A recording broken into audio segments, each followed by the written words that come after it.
momento, el momento idóneo para poder recibir una palabra del Señor. Amén. ¿Cuántos han venido con la necesidad de oír una palabra de Dios para el Señor? Amén, todos, ¿verdad? Necesitamos esa palabra que sale de la boca de Dios. Amén.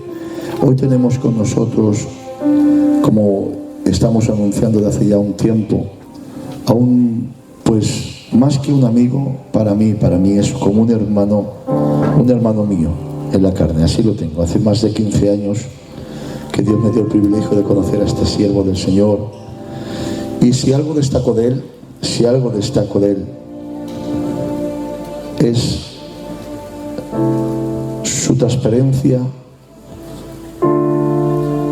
y su limpieza. Amén. Es un hombre de Dios, de la zona de Jaén, un hombre con mucho pastoreo, maestro de la escuela bíblica y un gran expositor de la palabra. Es nuestro hermano Juan, más bien conocido como Juan el Largo, amén, de la iglesia de Mengíbar. Le acompaña también otro siervo del Señor, Juan José, de la iglesia de Úbeda. Yo soy muy amigo de su padre también de hace unos años. Y la iglesia de Castellón. Os damos la bienvenida en el nombre de Jesús. Les decimos que esta es su casa, que se sientan con la libertad de administrar todo lo que tienen en su corazón, que Castellón sabemos recibir a los hombres del Señor. Amén.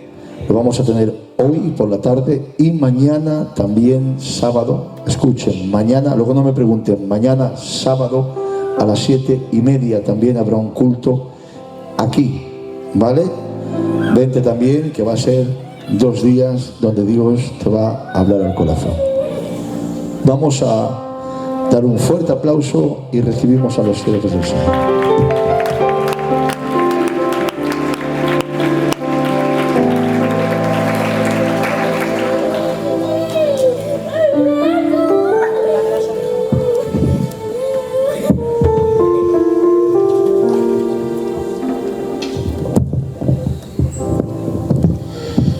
Amén.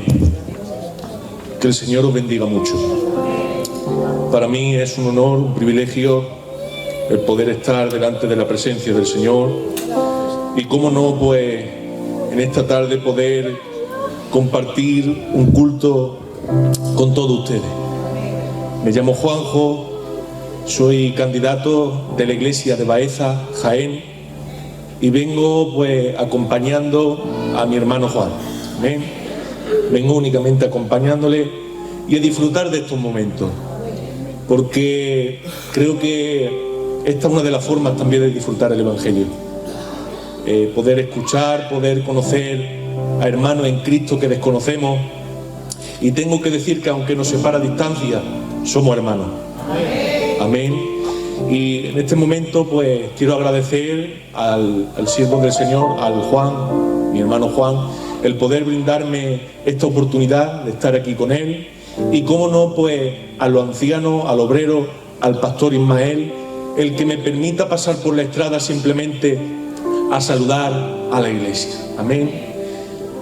Soy un candidato que apenas no tiene ni 2 años de candidatura nacional, soy muy joven, pero mi hermano Juan pues me decía, por favor, lo mismo que yo puedo hacer bien, tú también puedes hacer bien.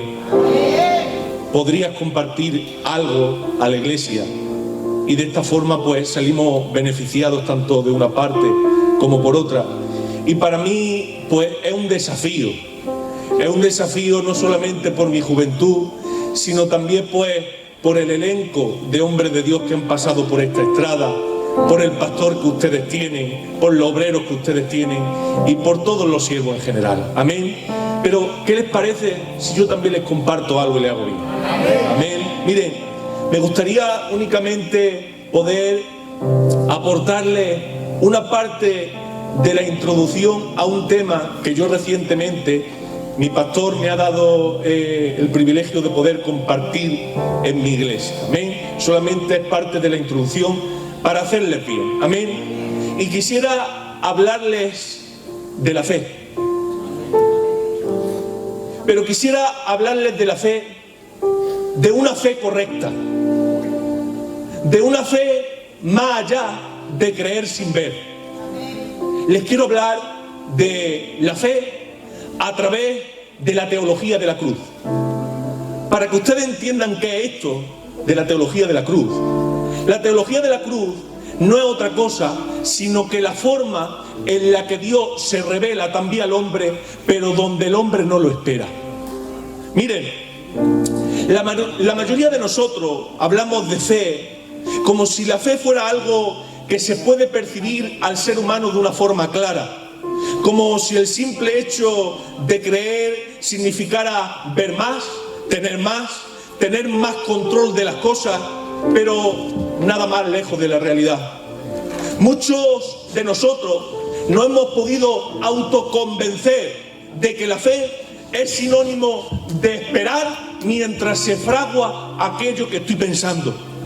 Otros incluso hemos llegado a pensar que la fe es un sistema de pensamiento que nos asegura el resultado de aquello que estamos esperando.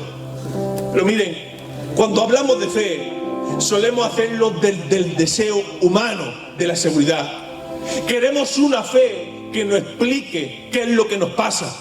Tanto es así que cuando el hombre habla de fe, muchas veces lo hace como para buscar un recurso, como para buscar una respuesta a la incertidumbre, como para buscar una herramienta ante la ansiedad, una forma de sostener el orden cuando la vida se está desmoronando. Pero ¿saben? La expectativa del hombre en cuanto a la fe sigue siendo tan egoísta como el mismo hombre.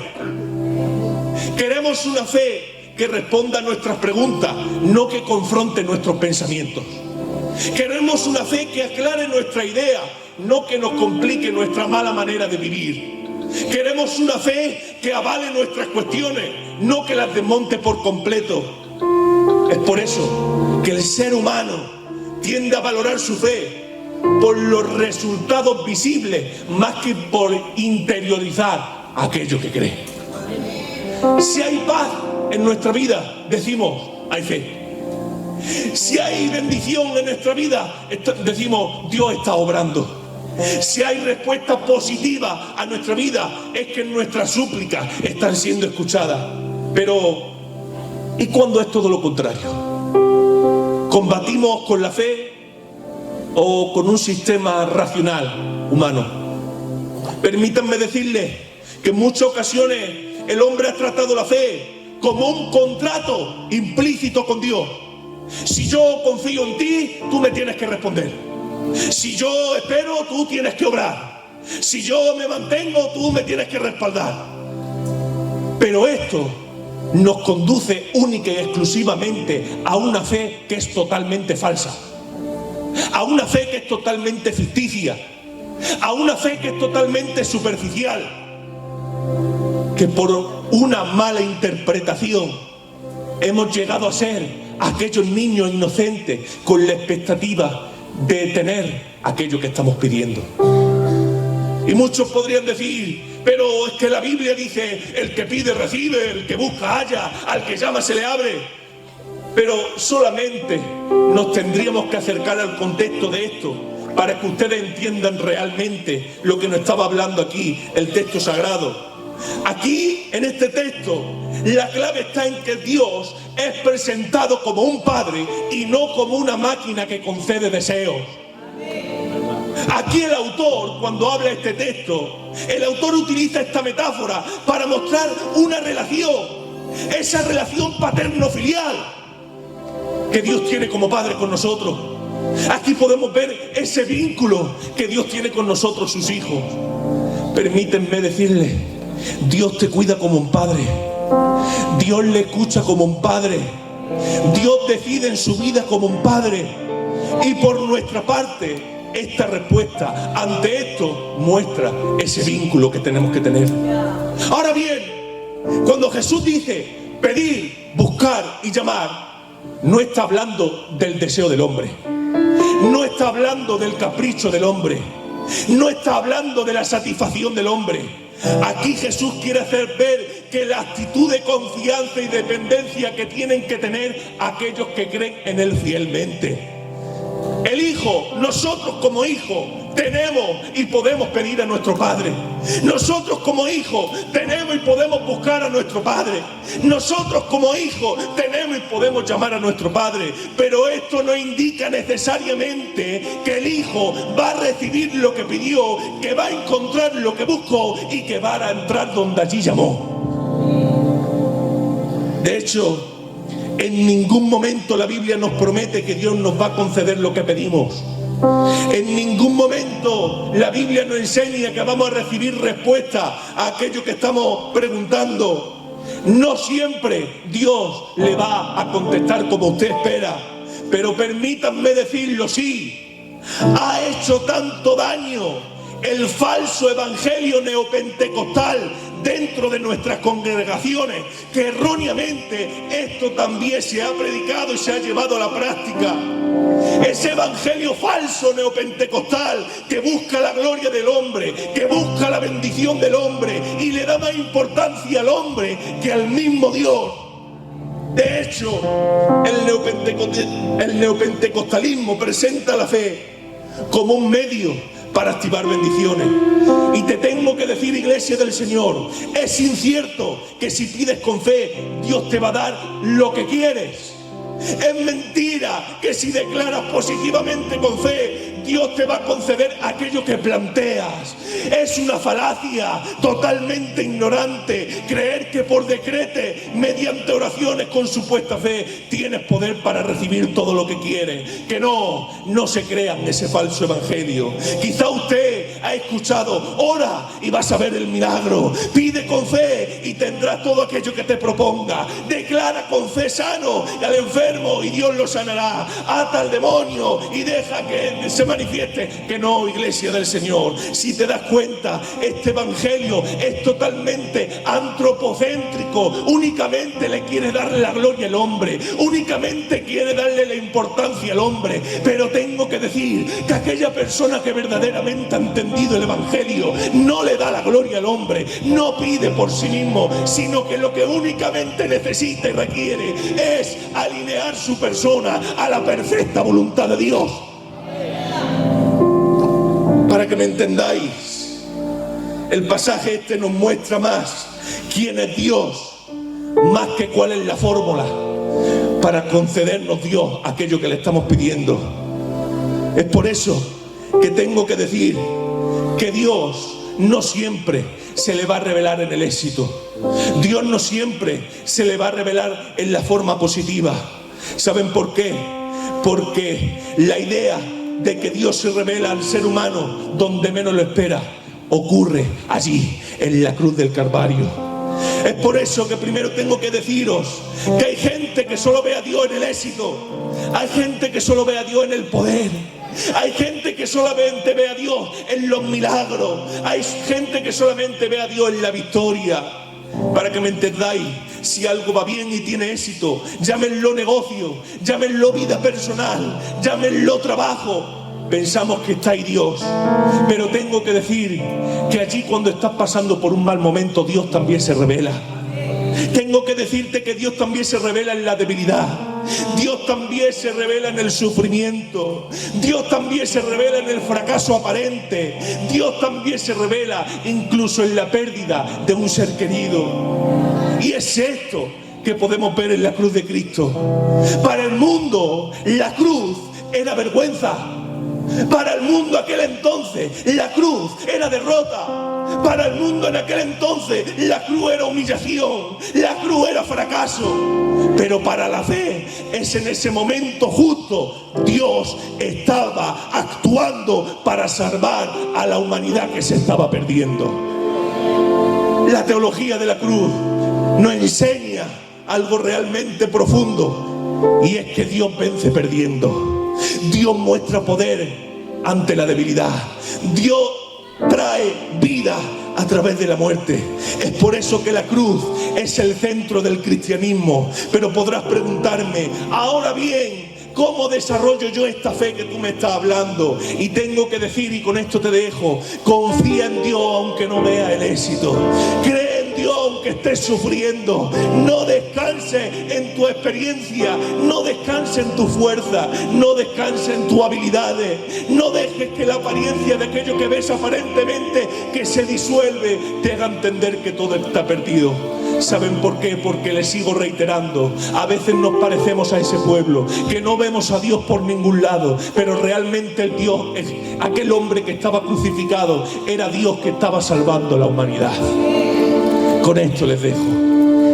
Necesitamos creyentes con una fe correcta, con una fe que le identifique, que le haga entender que nuestro Dios se revela también a través del sufrimiento. Y no solamente tenemos a un Dios donde nosotros como niño inocente y caprichoso pedimos para que Él nos bendiga. Dios también se revela en las malas situaciones de la vida. Espero haberle hecho bien. Un fuerte aplauso y el siervo del Señor con nosotros.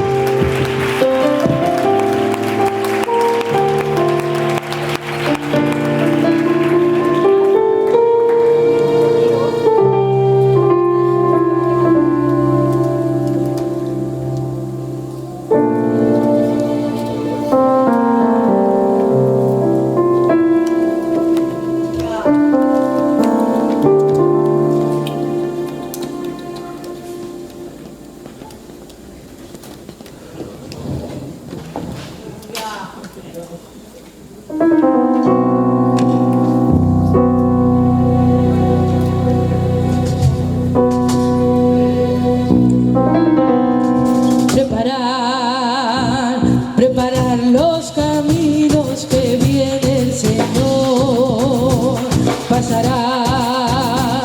Pasarán por su lado sedientos de amor. Él camina con nosotros con Él. Por montaña, por camino, su gracia y poder. El Señor está a las puertas buscando tu corazón. El Señor está a las puertas sediento de tu amor. Muévete y verás por sonrisa en tu corazón. Te dará una paz sediento de amor.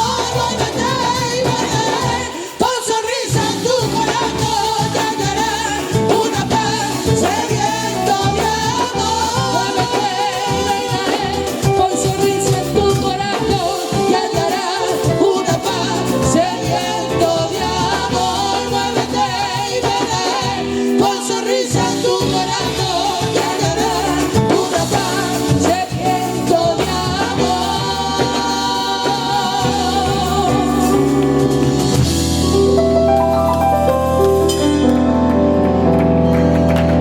Ven, fuerte el aplauso para el Señor.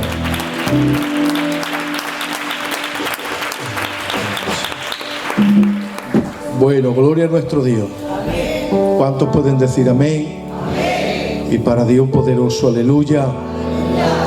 Bueno, agradezco al Señor en esta tarde, en primer lugar, poder estar en su santa presencia. Y segundo, pues poder compartir este precioso culto que ya estamos teniendo con la Iglesia de Castellón Madre. Desde aquí aprovecho y os saludo a todos en el nombre de Jesús. Amén. Bueno, para mí en esta tarde es una tarde de gozo, de alegría y de contentamiento. El poder ver cómo hay un pueblo que en esta tarde ha venido a adorar, a ensalzar y a glorificar el nombre santo del Señor.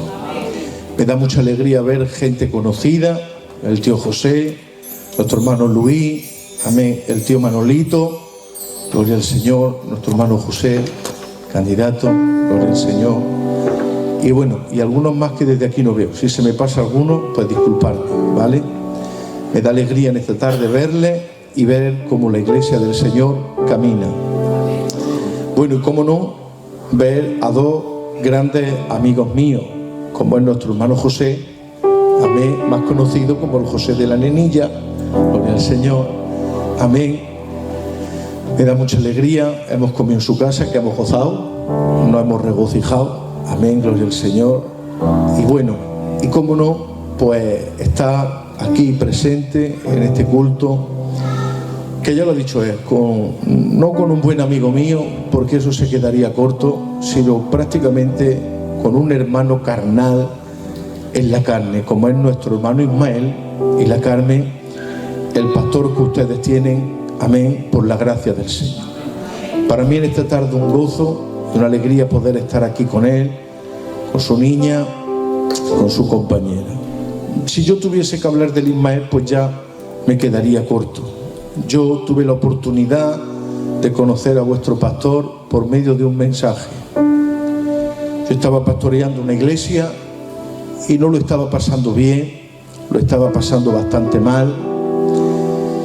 Y yo recuerdo que aquel mensaje de Filipenses capítulo 1, verso 20, si la memoria no me falla, predicándolo en el centro, fue como algo que traspasó mi alma y me hizo tanto bien que lo localicé y a partir de ahí entablemos más que una amistad. Amén. Yo no valoro al Ismael por lo que predica, valoro al Ismael por lo que vive. Porque al hombre no se le valora por lo que dice, se le valora por lo que vive. Amén. Y bueno, sé que tienen un pastor que le gusta la santidad, que le gusta la palabra, y poco, lo digo sin ninguna humildad fingida, poco puedo decir yo con lo que ustedes tienen aquí de pastor, ya que ustedes tienen uno de los mejores predicadores que tiene la misión de Filadelfia, bajo mi criterio y mi opinión. Mi criterio y mi opinión. Amén. Entonces yo poco les puedo decir, porque ojalá me pudiese yo acercar al nivel que él tiene. Pero bueno, yo vengo en esta tarde con lo que Dios me ha dado. Y con lo que Dios me ha dado, con humildad y sencillez, lo voy a intentar compartir con ustedes en el nombre de Jesús. Para los que no me conocen, yo me llamo Juan, me apodan Juan el Largo y soy obrero de la zona de Jaén. Concretamente, estoy ubicado en la iglesia de Nueva Vida en Mengiba. Amén. Bueno, yo les voy a compartir una palabra que no he predicado en mi vida, pero como yo la recibí anoche, voy a ser fiel a lo que Dios me ha dicho. Porque yo no he venido aquí a predicar por resultado, he venido a predicar por obediencia. Ya que a mí no me corresponde el resultado le corresponde al Señor. Entonces voy a ser fiel a lo que Dios ha puesto en mi corazón. Todo el que tenga Biblia se acerca conmigo al libro de Isaías, al capítulo 6, versículo 1 en adelante. Dice así la palabra o el texto sagrado: en el nombre de nuestro Señor Jesucristo. En el año en que murió el rey Uzías, vi yo al Señor sentado sobre un trono alto y sublime, y sus faldas llenaban el templo. Por encima de él había serafines, cada uno tenía 6 alas, con 2 cubrían su rostro, con 2 cubrían sus pies y con 2 volaban. Y el uno al otro daban voces, diciendo: Santo, Santo Jehová de los ejércitos, toda la tierra está llena de su gloria. Y los quiciales de la puerta se estremecieron con la voz del que clamaba, y la casa se llenó de humo. Entonces dije: hay aquí una exclamación: ¡ay de mí, que soy muerto! Porque siendo hombre inmundo de labio, habitando en medio del pueblo que tiene el labio inmundo, han visto mi ojo al Rey Jehová de los ejércitos. Y voló hacia mí uno de los serafines, teniendo en su mano un carbón encendido, tomando del altar con unas tenazas y tocando con él sobre mi boca, dijo: he aquí que esto toco tus labios, y es quitada tu culpa y limpio tu pecado. Amén a la palabra del Señor. Pueden tomar asiento.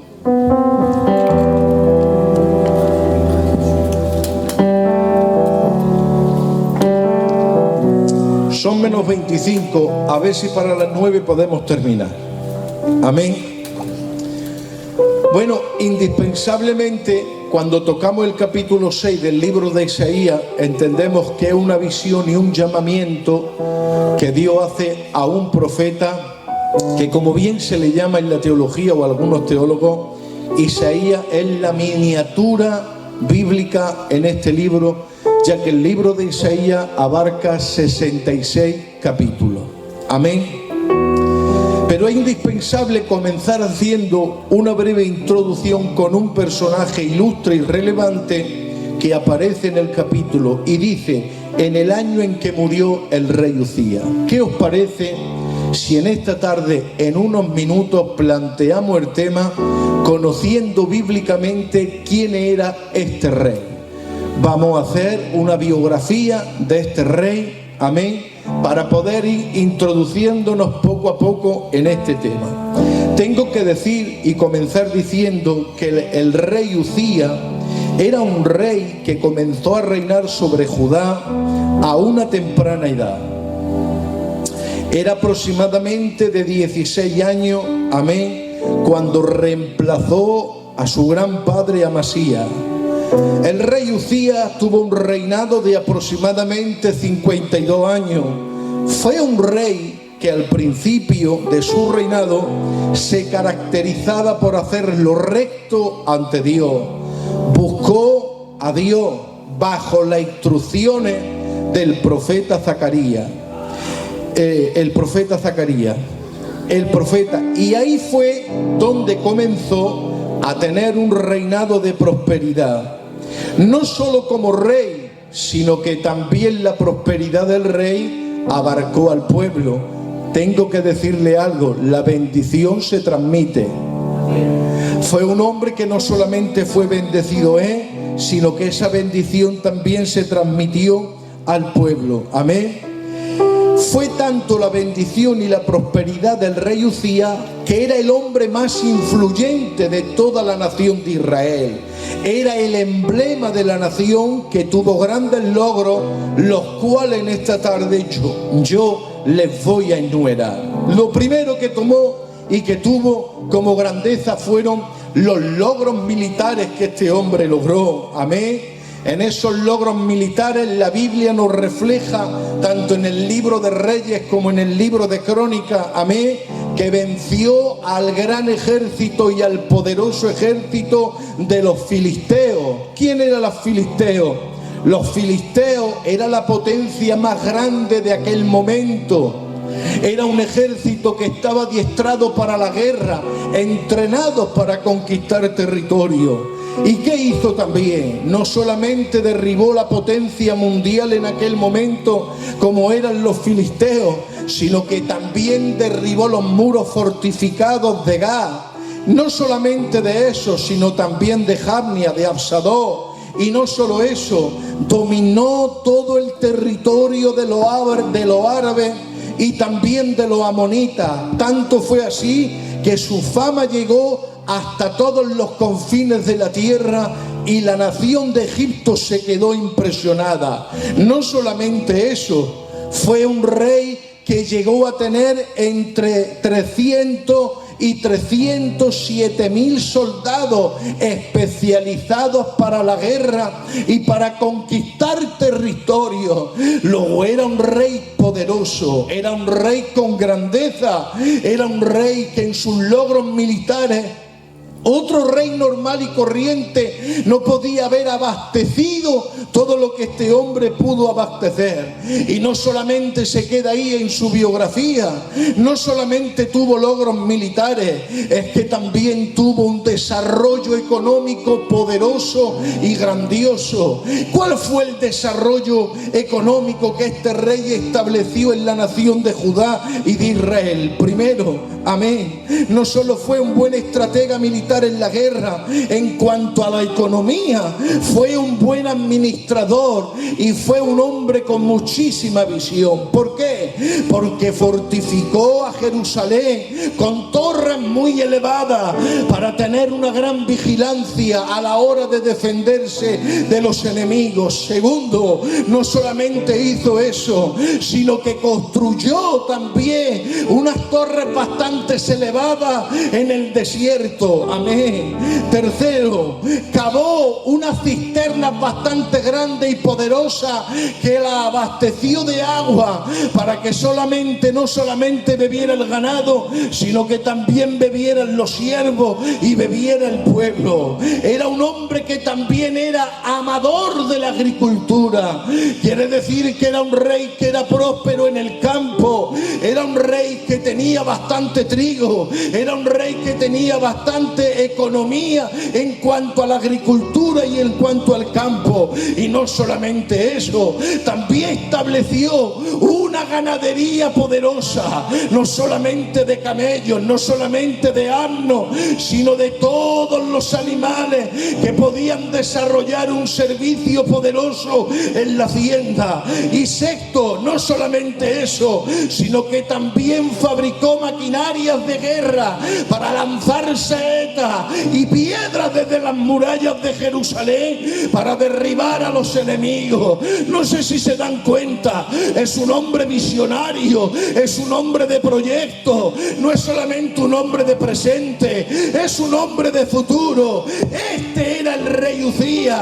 Su fama llegó tan lejos que se extendió por todo el mundo, porque fue ayudado maravillosamente por Jehová. Pero todo esto tiene un principio glorioso, tiene un principio poderoso, donde solamente vemos el éxito, vemos la gloria, vemos la bendición y vemos la prosperidad. Pero atención, porque Uzías estaba marcando las pautas que Dios le estaba poniendo en su ministerio y en su reinado. Porque cuando ponen las pautas de Dios en tu reino, cuando ponen las marcas de Dios en tu reinado, ya te aseguro yo desde este lugar que va a ser prosperado, que va a ser bendecido, que va a ser engrandecido, que todo lo que pisare la planta de vuestro pie será conquistado.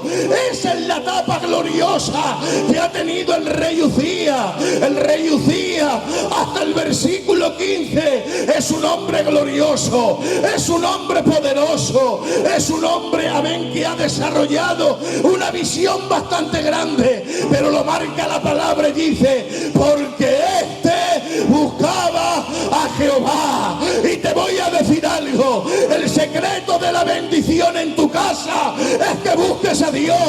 La bendición de tu casa es que le busques a Él.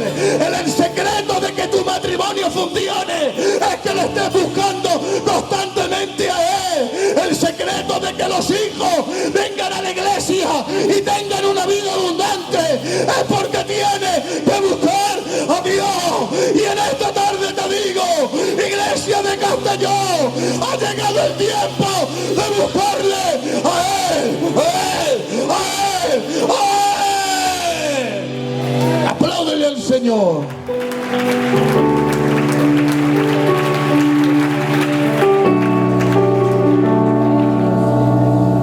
¿Vamos bien?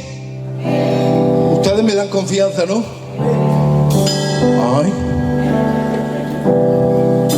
Ustedes me dan confianza.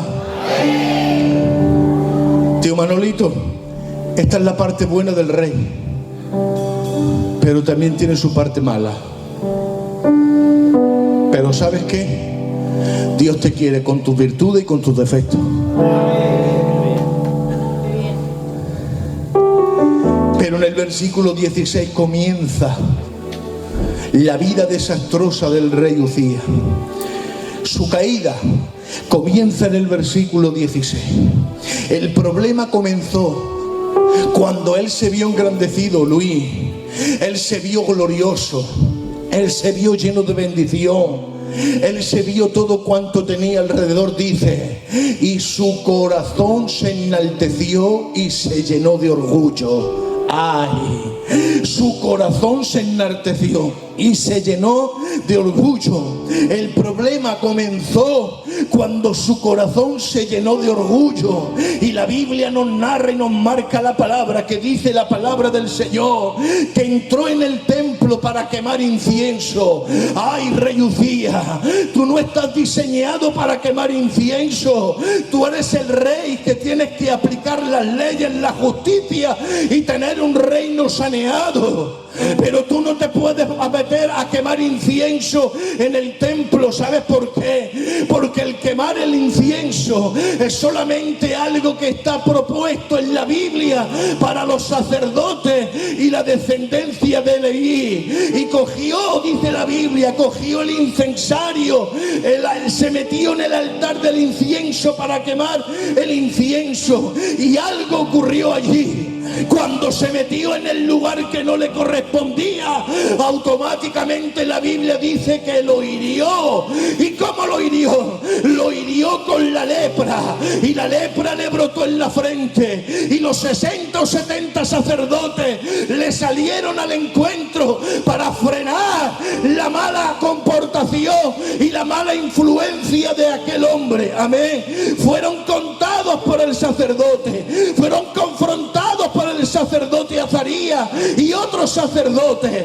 Uzías se enfureció y en lugar de humillarse, su consecuencia inmediata fue que el orgullo lo reveló tanto que Dios lo hirió con una lepra. Me dejan que le diga solamente una frase y vamos entrando ya en materia, ¿sí o no? Me dejan que le diga una frase, ¿sí o no? Cogió el incensario en la mano, que era lo santo, pero la Biblia dice que tenía un corazón lleno de ira. Uzías, te has degradado tanto que ya no respetas a Dios. Te has degradado tanto que no respetas la santidad de Dios. Y es una osadía coger las cosas santas de Dios con un corazón rebelde.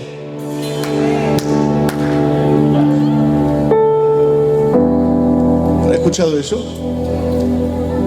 Uzías, es una osadía coger lo santo con un corazón rebelde. No te atrevas a coger nada santo de la iglesia si tu corazón no está a cuentas. No te atrevas a coger nada santo de la iglesia si tu corazón no está a cuentas, porque el pecado interno es lepra manifiesta por fuera. Es una osadía coger lo santo, amén, con un corazón rebelde. Es más importante alinear el corazón con el cielo que tener las manos puestas en el órgano. Es más importante alinear el corazón con el cielo que tener una buena elocuencia en el púlpito. Es más importante alinear mi corazón con el reino de Dios que mantener un lugar dentro de la iglesia. Porque te voy a decir algo, el lugar dentro de la iglesia es pasajero. Un hombre te pone y otro hombre te quita, pero la integridad del corazón, la pureza del corazón, el vivir alineado con Dios, eso no hay dinero con que pagarlo. Apláudele a él.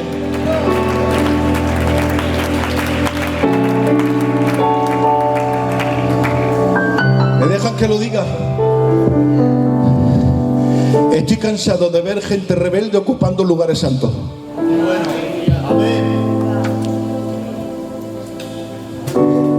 Estoy cansado de ver gente rebelde ocupando lugares santos. Los lugares santos son para los santos, no para los perfectos, sino para los imperfectos en arrepentimiento continuo. Escuche, dice la Biblia que la lepra le brota. No se le pega, le brota. Esto es un matiz importante, porque la lepra no se le pega, la lepra le brota. Cuando dice que le brota es porque la lepra no se le pegó de fuera hacia adentro. La lepra le brotó de dentro hacia afuera, que es algo diferente. El rey Uzías es un vivo ejemplo. ¿Me dejan que lo diga, sí o no? ¿Sí o no? Uzías es un vivo ejemplo de que el rey Uzías manejó mejor la adversidad que el éxito. Preocupémonos más del éxito que de la adversidad, porque de la adversidad se ocupa Dios, pero del orgullo no controlado te tienes que ocupar tú. De la adversidad se ocupa Dios, porque de la adversidad Dios te saca, de la adversidad Dios te protege, de la adversidad Dios te cuida, de la adversidad Dios te levanta, pero del orgullo no controlado es un problema bastante grande. ¿Sabes por qué? Porque hay gente que no puede tener 4 tardes de bendición, hay gente que no puede tener 4 mensajes buenos, hay gente que no puede tener un coro bueno. ¿Por qué? Porque no saben controlar la gloria que Dios comparte con el hombre, porque la gloria que Dios comparte contigo no es para que te envanezca, no es para que te enaltezca. La gloria que Dios comparte contigo es para que bendiga, es para que restaure, es para que ponga a la gente a andar en el camino, porque lo que Dios te da no es para competir, lo que Dios te da no es para que te envanezca, lo que Dios te da es para levantar, para levantar, para levantar, para levantar.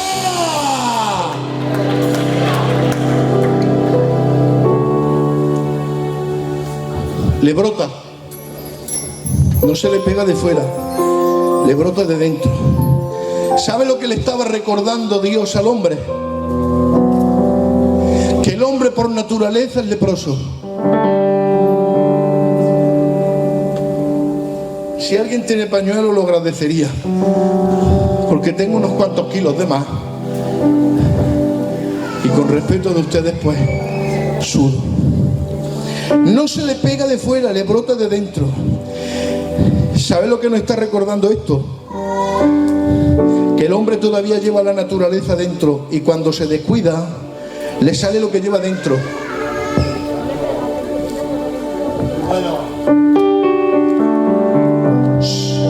¿Quieren que les diga algo? ¿Sí o no? ¿Somos regenerados? Hombre, yo tengo a Castellón y me ha puesto Castellón por las nubes, me ha intimidado. Ten cuidado lo que predica, que la gente sabe mucho, tiene mucho conocimiento. Hasta las 6 de la mañana los ojos pegados. Que es una iglesia muy seria, que es una iglesia madre, ten cuidado, que es una gran iglesia. Me asusta, hijo mío. El hombre es regenerado, pero hay una parte que no se regenera.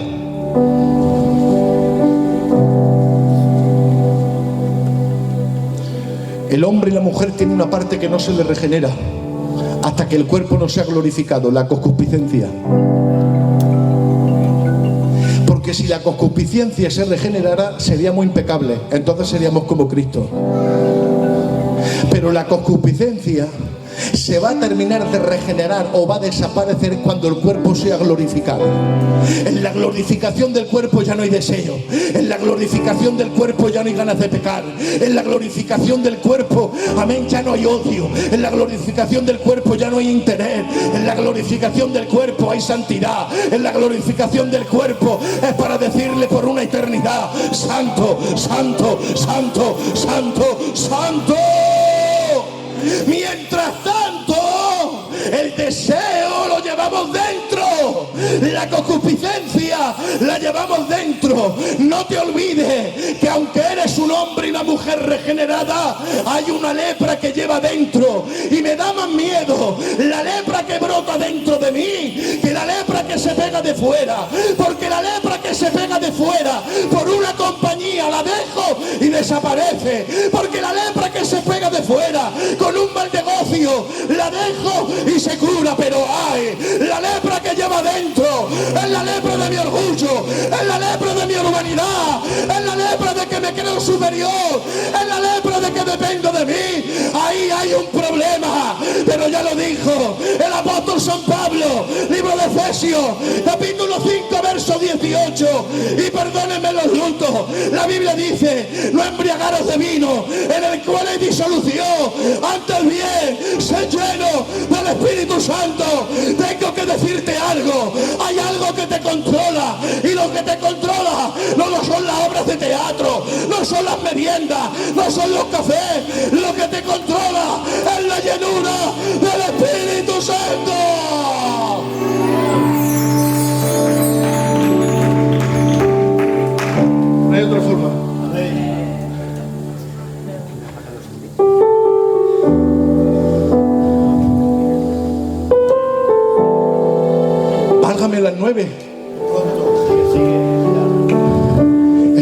solución. Me ha dicho la Antonia, no te hagas pesado. Escuche. ¿Me dejan que le diga una frase que yo recibí? El conocimiento sin humildad se convierte en lepra.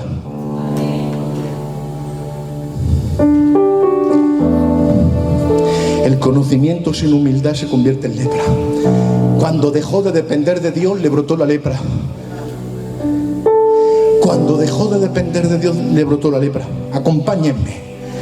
Mientras estaba en las manos de Dios, era de bendición. Cuando dejó de estar en las manos de Dios, se convirtió en un leproso. Porque así es el ser humano. Porque por naturaleza, aunque somos regenerados, llevamos la lepra del pecado dentro hasta que el cuerpo sea glorificado. Acompañe. Hay un hombre que se llama Moisés. Moisés es el legislador de Israel. Es el hombre que Dios ha preparado en el desierto para sacar al pueblo de Egipto. Es un hombre, amén, adiestrado a los pies de Faraón. Pero aunque tiene una mentalidad de príncipe, sigue teniendo un corazón de siervo. Y una de las señales que le da para que Faraón crea que es Dios quien lo manda, le dice: ¿qué tienes en tu mano? Dice: tengo una vara. Estamos en depender de Dios y estar en la mano de Dios. ¿Qué tienes en tu mano? Dice: tengo una vara. Dice: toca la tierra, una plaga. Toca otra vez la tierra, otra plaga y otra plaga y otra plaga. 10 plagas. Eran señales y eran prodigios. Y dice: toca el mar. Y cuando tocó el mar se abrió, se convirtió en sangre. Era una vara que mientras estaba en las manos de Moisés, era una vara que hacía milagros, que hacía prodigios, que hacía sanidades y era utilizada por Dios. Pero dice: tírala a la tierra. Y cuando la vara tocó la tierra, porque la vara era de madera, la madera está representando la naturaleza humana, y dice: tírala a la tierra. Y cuando la vara tocó la tierra, se convirtió en una serpiente y salió la naturaleza que tenía. ¿Me dejan que lo digan sí o no? Pues nosotros somos semejantes a la vara de Moisés. Tenemos una naturaleza humana, y mientras estamos en las manos de Dios, somos de bendición. Mientras estamos en las manos de Dios, Dios nos puede usar haciendo milagros. Mientras estamos en las manos de Dios, somos la bendición de la iglesia. Cuando estamos en las manos de Dios, todo el mundo quiere estar con nosotros. Cuando estamos en las manos de Dios, somos la grandeza del pueblo. Pero ay, cuando te vas de las manos de Dios y empiezas a tocar la tierra del vicio, empiezas a tocar la tierra del mundo, empiezas a tocar la tierra de los negocios sucios, te recuerdo que va a salir la naturaleza que tienes. Y a veces la naturaleza que tenemos es mala, pero yo digo en esta tarde, vamos a estar en las manos de Dios, vamos a estar en la voluntad de Dios, para ser bendecidos, para ser glorificados en el nombre del que vive.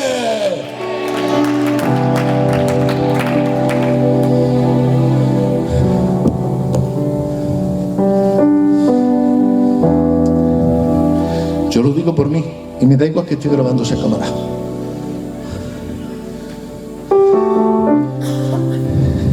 Cuando a veces venimos del Mercadona, la Antonia y yo, y le digo: Antonia, y le pego una voz, me dice: ponte a orar.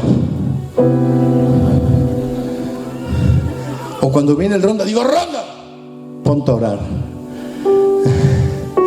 Porque la gente detecta cuando estamos en las manos de Dios y cuando no.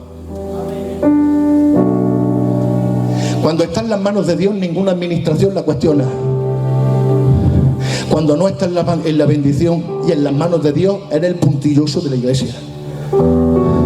Cuando está en las manos de Dios, siempre tiene una palabra para bendecir. Cuando no está en las manos de Dios, todo lo que ves en la iglesia es malo. El problema no es la iglesia, el problema es que tu lugar no está alineado con Él.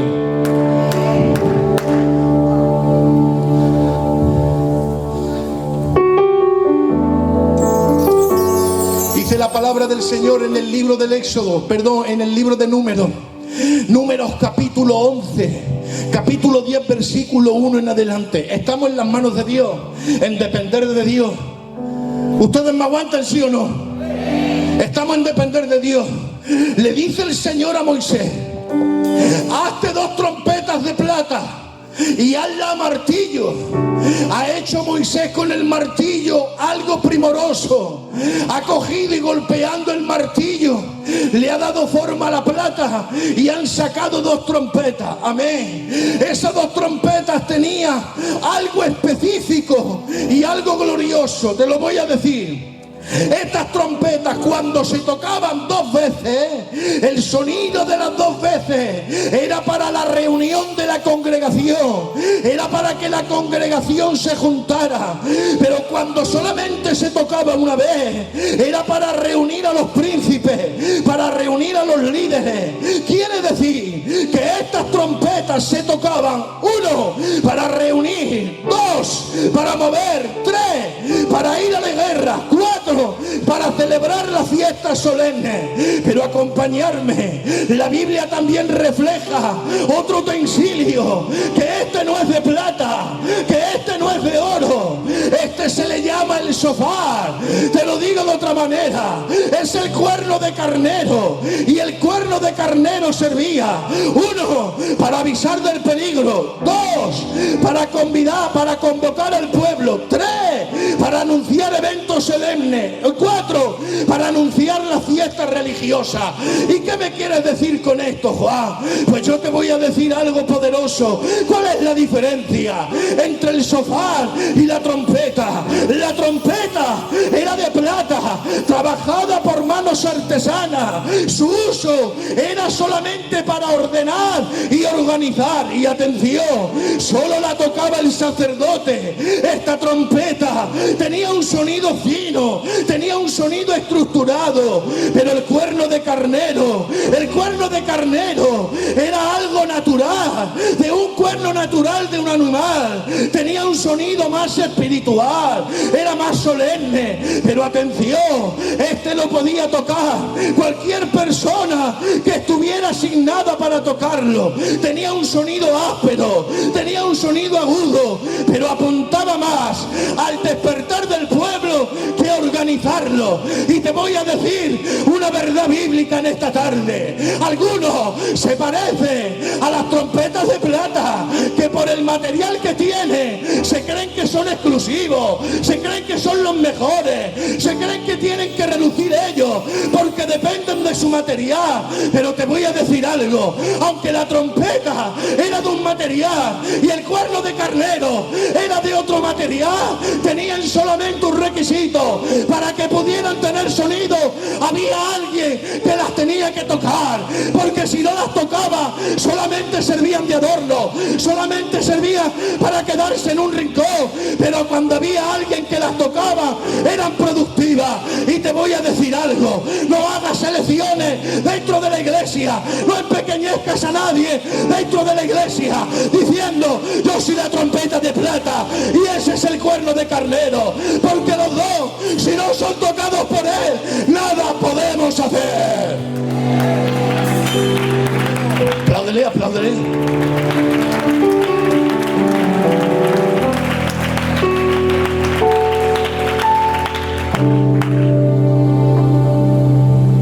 Los dos tenían diferente material, pero si no había alguien que las tocara, no servían para nada. Que no se trata de tus capacidades, no se trata de tu talento. Confía más en el Dios que te usa que en el material que tiene. Lo vuelvo a repetir: confía más en el Dios que te usa que en el material que tiene. Des en cuenta otro detalle: las trompetas servían para organizar, pero el shofar servía para despertar. ¿Me dejan que lo diga, sí o no? ¿Cuántas trompetas de plata de protocolo tenemos dentro de la iglesia? Son las trompetas religiosas que solamente quieren la organización eclesiástica, que solamente quieren la organización religiosa, que solamente quieren, como el Jairo dentro de la sinagoga, que se preocupaba de la sinagoga pero tenía la hija muerta.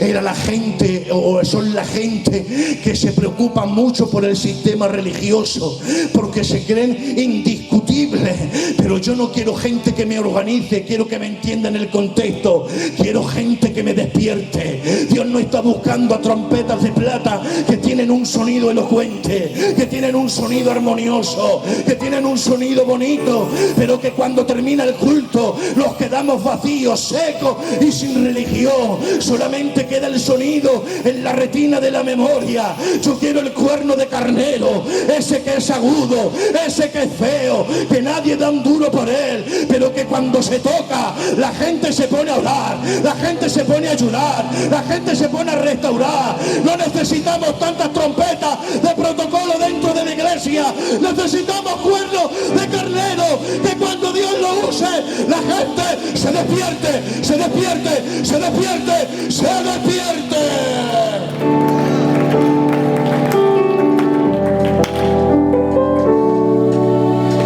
Mire,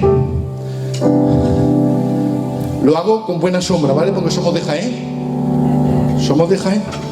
Somos la tierra del aceite y de la gracia. Con permiso. Donde ustedes ven este cuerpecillo serrano, solamente tengo 44 primaveras. Pero las mentes mal pensadas han dicho, este tiene por lo menos 50.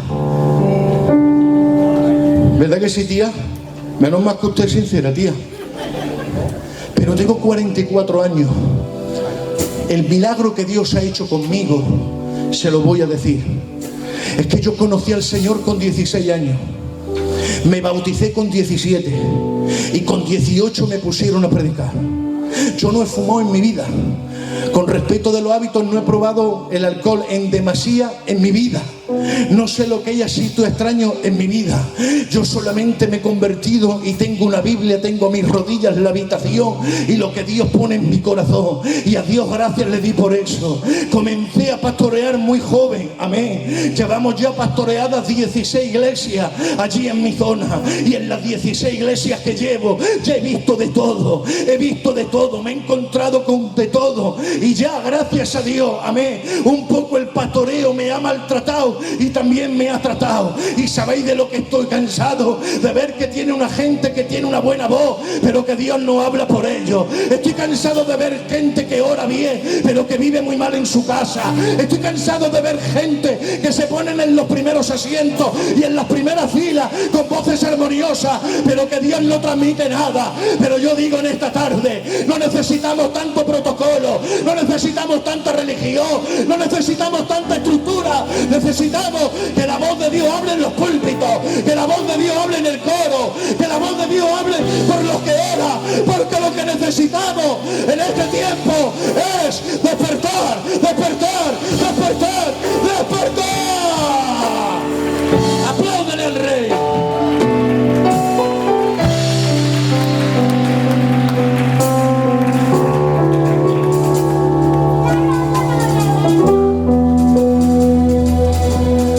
Hecha esta introducción, con el rey Ucías entraríamos en la visión.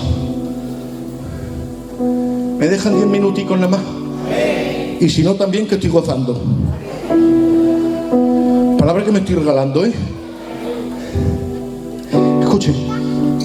El propósito de la visión de Isaías. Israel no está en su mejor momento. Y Dios tiene que preparar a un hombre para confrontarlo. Y el propósito de la visión es el siguiente. Primero, revelar la santidad de Dios absoluta. Segundo, confrontar el pecado del profeta. Ay, ¿me dejan que lo diga? Los siervos ancianos me dejan que lo diga con mucho respeto. ¿Cómo vamos a limpiar al pueblo si primero nos tenemos que limpiar nosotros? Porque el Señor, antes de limpiar al pueblo, primero limpió al profeta. No puede ser que tengamos un pueblo limpio y un profeta sucio. El orden del Señor es el siguiente: primero limpia el profeta y luego se limpia el pueblo, porque el ejemplo empieza por la cabeza. La limpieza empieza por la cabeza. El Salmo 133 dice: mirad qué bueno y cuán delicioso es estar los hermanos juntos y en armonía. Es como el rocío que se viene del monte Hermón, que cae sobre la cabeza mancha la barba y la barba mancha las vestiduras, porque todo comienza desde la cabeza. ¿Me dejan que le diga algo, aunque son una iglesia madura? ¿Sí o no? ¿Cómo queremos juventud limpia si tenemos gente anciana que está de aquella manera? ¿Cómo queremos que las jovencitas estén limpias si tenemos las otras que están de aquella manera? La limpieza no empieza por detrás, la limpieza no empieza desde abajo hacia arriba, la limpieza comienza desde arriba hacia abajo, y Dios establece ese orden con el profeta. Hay un pueblo inmundo, hay un pueblo pecador, hay un pueblo que necesita, pero para que el pueblo se limpie tiene que ver el ejemplo del profeta. Hoy más que nunca debemos de tener ejemplo, ejemplo, ejemplo, ejemplo. Sin pararme aquí. Tercero, traer limpieza y restauración. Y 4, llamar a Isaías al servicio. Y ahora comienza la visión de esta manera. En el año en que murió el rey Uzías, yo vi al Señor sentado sobre su trono, alto y sublime, y su falda llenaba el templo. El primer versículo es algo poderoso y es algo grandioso, porque la visión muestra a Dios sentado en un trono alto y sublime. Cuando la Biblia me habla de trono, me está hablando de autoridad, me está hablando de soberanía y me está hablando de gobierno. Son las 3 características principales hermenéuticamente que tiene la palabra trono. Y dice, el trono estaba ocupado por Dios, demostrando majestad, soberanía, autoridad y el Dios que lo llena todo. No sé si se dan cuenta, Israel en la tierra está llorando porque se ha muerto el rey terrenal. La iglesia o el pueblo ha entrado en una transición, están claudicando entre 2 pensamientos, están llorando la autoridad de un rey visible, están llorando la mala noticia de que el gobernante se ha muerto. Pero cuando la tierra se queda vacía, cuando la tierra no tiene solución, cuando la tierra tiene llanto, cuando la tierra tiene gemido, Él aparece, y aparece en el trono. Porque te voy a decir algo, en la tierra un hombre se puede reemplazar, en la tierra un coro se puede reemplazar, en la tierra un predicador se puede reemplazar, en la tierra una iglesia se puede reemplazar, pero lo que no se puede reemplazar es a Dios, es a Dios, es a Dios.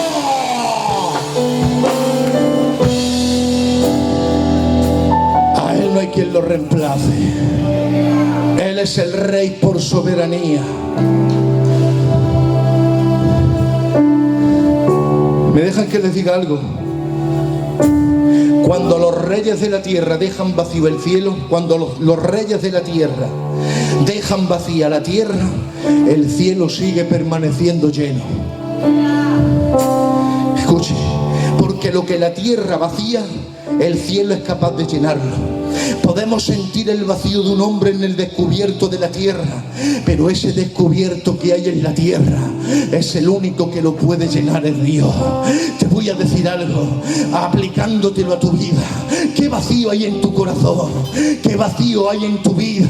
Tienes el vacío por la pérdida de un ser querido, tienes el vacío porque algo se arrancó de tus sentimientos, tienes el vacío porque tus hijos no funcionan, tienes el vacío porque tu matrimonio no funciona. Te voy a presentar en esta tarde al soberano de los reyes, al que toma las nubes por carroza, al que se sienta en el círculo de la tierra, al que pesa las nubes en balanza, al que ha creado al hombre, al grande, al poderoso, al sublime, el yo soy, el que nunca falla, el Shaddai, el Jehová Rafa, tu ayudador, tu sanador, el que no ha perdido una batalla, el que no ha perdido una guerra, el campeón de campeones, el que el tiempo no lo deteriora y tampoco lo mejora, porque Él es perfecto. Te voy a presentar presentar en esta tarde al que es irreemplazable, al que nadie lo mueve, al que permanece siempre,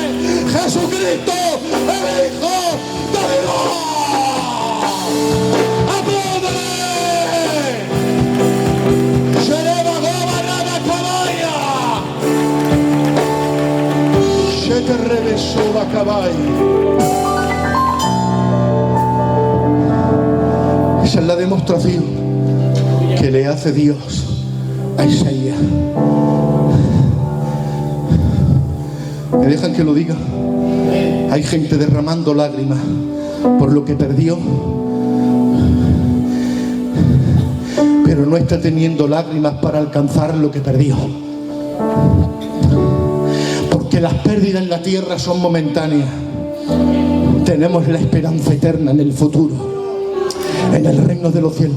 Esto no lo tenía yo aquí, ¿eh? Tenemos la esperanza en el futuro, en el reino de los cielos. En la calle una persona muere y dice hasta siempre. En la iglesia y en los cristianos, como tenemos al Dios sentado en nuestro corazón, cuando tenemos la pérdida de un ser querido, decimos hasta pronto. Porque está escrito en la palabra. Primera Tesalonicenses capítulo 4 versículo 16 dice: y yo no sé cómo van a recibir esta promesa. Y dice la palabra, el apóstol San Pablo a la iglesia de los tesalonicenses: con voz de mando, con voz de arcángel, como trompeta de Dios, los muertos en Cristo resucitarán primero. Los que hayan quedado en la tierra serán arrebatados y seremos transformados en un abrir y cerrar de ojos, y estaremos para la eternidad juntamente con Él. Te voy a decir algo: queda poco para desaparecer de la tierra, queda poco para que la trompeta anuncie su venida. Y te voy a decir algo: se va a acabar el cementerio, se van a acabar las penas, se van a acabar la amargura. Él viene, Él viene, Él viene, Él viene, Él viene. Apláudele.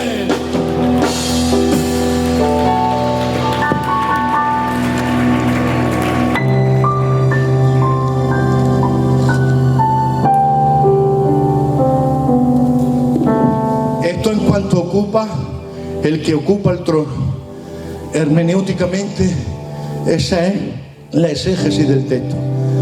Pero yo tengo una aplicación pastoral. ¿Me dejan que la diga? El trono no solamente lo ocupó, también lo llenó. Porque los tronos no son para ocuparlos, son para llenarlos.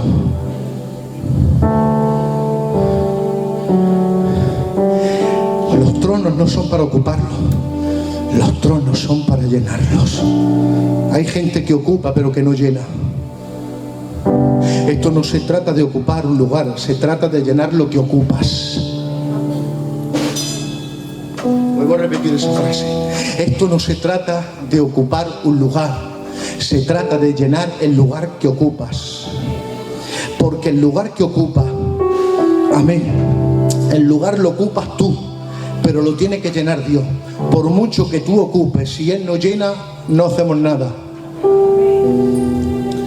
¿Me dejan que les diga algo?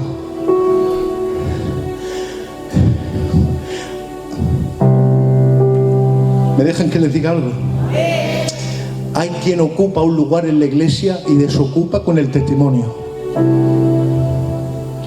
Porque si tu lugar que ocupa no te acompaña en tu hecho, lo estás vaciando. Y no hay lugar más vacío que el que no es ocupado con testimonio. Porque los tronos no están para ocuparlo, están para llenarlo. ¿Me dejan que le hable de un personaje? La palabra del Señor dice que hay un hombre que tiene una corona de oro en la cabeza. Voy finalizando porque si no, que son ya casi las 9:30. La Biblia dice que hay un hombre que tiene una cabeza, una corona de oro en la cabeza, que tiene un cetro en la mano. Hay unos magos que han venido de Oriente y han tocado la puerta porque una estrella lo ha guiado. Y cuando han llegado y han tocado la puerta, ha aparecido el rey entronado. el rey que tiene la cabeza de oro, que tiene el cetro de oro, que tiene el manto real. Y los magos lanzan una exclamación que estremecieron la conciencia de este hombre y le dijeron: ¿dónde está el rey de los judíos que hemos venido a verle? ¿Cómo? Si ha aparecido un rey, el rey que está puesto soy yo, el rey que está puesto soy yo. Y dicen los magos: no, la apariencia de tu reinado no la pega. Tú estás ocupando un trono, pero no lo estás llenando, y a nosotros no la pega. ¿Dónde está que ha nacido el rey de los judíos? Y se marcharon por otro camino, y cuando se marcharon por otro camino, la Biblia dice que se encontraron a Jesucristo. Hay dos veces que la Biblia lo menciona en el libro de Mateo, pero que ya lo menciona en la casa. Pero el libro de Lucas, que es el hombre que observa la escritura, es el médico por excelencia, dice: y este ha nacido en un pesebre y estará envuelto en pañales. Me quedo con la segunda. No sé si se dan cuenta, hay dos nacimientos, hay dos reyes. Uno está ocupando un lugar muy alto, que es el rey Herodes, pero otro está ocupando el lugar más bajo, que es el pesebre. Y te voy a decir algo: Herodes ocupando el lugar más alto, la gente se marcha y no le reconoce, pero Cristo en el pesebre, envuelto en pañales, le trajeron los presentes de rey, la mirra, el oro y el incienso. Yo prefiero lugares bajos, llenados por Dios, que no lugares altos, vacíos por Él. Porque ¿para qué quiere un lugar alto dentro de la iglesia si no lo llena? Prefiero la esquina, prefiero el último banco, prefiero una cova en la iglesia, pero que lo llene, que lo llene, que lo llene, que lo llene.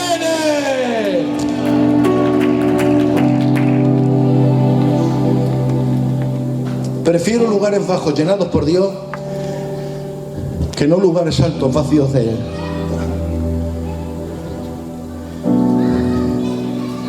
¿Tocamos los serafines? He tocado el trono, pero la visión aparece serafines. Ahora vamos a entrar en el vuelo.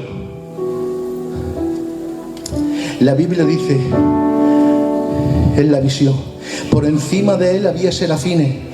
Cada uno tenía 6 alas, con 2 cubrían su rostro, con 2 cubrían sus pies y con 2 volaban. Noten el orden. Tengo que decirle algo. ¿Qué son los serafines? La palabra serafín viene del hebreo saraf. La palabra saraf significa arder o quemar ardientemente. Por eso los serafines son seres celestiales, siempre asociados uno con la santidad de Dios, con la pureza absoluta y con la adoración continua. Y me voy a quedar con el tercer término, porque miren, amén, miren cómo está representando o qué representan las 6 alas de los serafines. Los serafines, la característica principal que tienen es adorar, es proteger la santidad, es estar al mandato de Dios. Pero mirad el orden. El orden, primero, con 2 cubrían su rostro, que están hablando de adoración.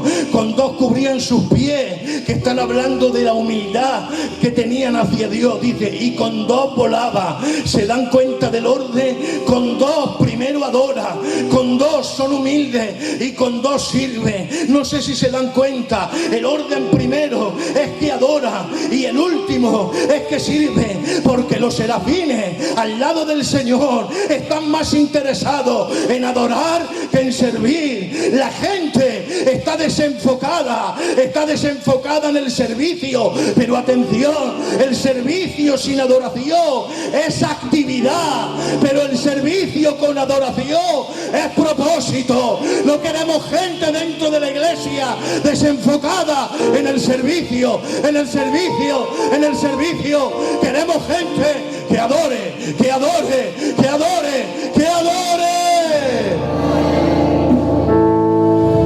Los serafines estaban más interesados en adorar que en servir. ¿Me dejan que les diga algo? Hay un afán de protagonismo por servir que no se sirve para bendecir, Se sirve para tener un reconocimiento y eso es un pecado. Hace poco un joven como yo me preguntó y me dijo: Juan, ¿me puedes enseñar a predicar? Digo, no. ¿Me puedes enseñar a predicar? Digo, no. ¿Por qué? Digo, porque no lo dice la Biblia. ¿Y dónde te basas, Juan? Muy sencillo. Yo me gusta ser muy bíblico, como ustedes. ¿Dónde te basas? Porque el Señor, cuando estaba con los discípulos nos dijeron: enséñanos a predicar. Nos dijeron: enséñanos a orar. Porque estaban más interesados en la intimidad que en el servicio. ¿Cuánta teología en los púlpitos? ¿Cuánto conocimiento en los púlpitos? ¿Cuánto desenfreno por leer? ¿Cuánto desenfreno por saber? ¿Cuánto desenfreno porque me llamen? ¿Cuánto desenfreno? Y no sirvo para bendecir, sirvo porque quiero protagonismo. Y el protagonismo Dios no lo aprueba. Pero hay gente, amén, que no quiere tener adoración. La palabra adoración es la terminación griega proskuneo. Y la palabra proskuneo quiere decir, perdonen, amén, la analogía que hace la palabra en el griego, y perdonarme, dice semejante al perro que lame la mano de su amo. Y sabéis lo que está diciendo, está hablando verdadera obediencia, porque la adoración no es cantar bien, la adoración no son alabanzas muy calmadas, adoración no es mucha música, adoración no es mucha gente, adoración es obediencia a la mañana, adoración es obediencia al mediodía, adoración es obediencia a la tarde, adoración es obediencia a la noche, porque la adoración no nace del servicio, la adoración nace de la obediencia, y la adoración que nace de la obediencia te lleva a servir sin que te empuje, pero te llevan a servir sin que te empuje por una causa, para Él, para Él, para Él, para Él, para Él. Los serafines están más interesados en servir que en adorar, en adorar que en servir.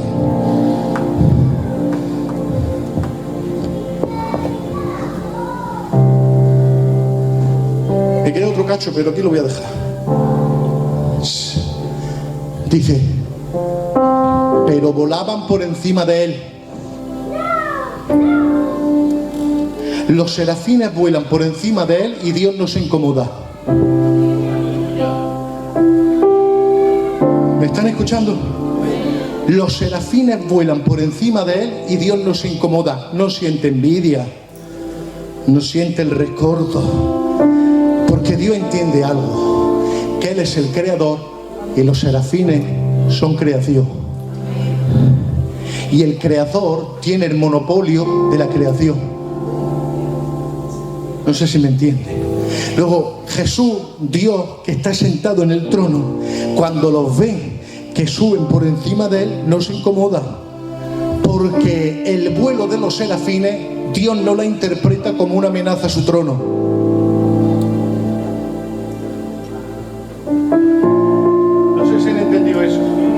El vuelo de los serafines por encima de Él no la interpreta como una amenaza a su trono, sino que sabe compartir su trono y sabe compartir el vuelo con todos.